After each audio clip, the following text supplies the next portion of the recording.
Hey there beautiful friend, I am Lit, and in this video I want to share with you another naked truth. It's really simple. Hell does not exist. You might believe that there is a place somewhere, I don't know, inside the earth where there is the devil and there are other devils that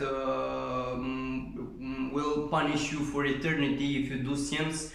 It's like, I don't know, there's fire everywhere and there's suffering and there are souls which are tortured and all that. That's a story that it doesn't really exist.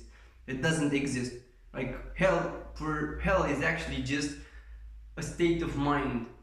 Like if you are suffering, if you are in pain, if you live in fear, then you are pretty much in hell. And if you are living in joy, in love, in harmony, in peace, then you are in heaven. But there is no such thing as when you die, there will be God who is gonna judge you and you are gonna be sent to hell for eternity. Eternal damnation does not exist.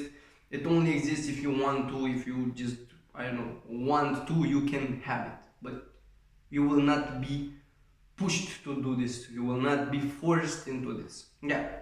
So that's it. Thank you very much for watching this video. I hope you have an amazing day and I love you.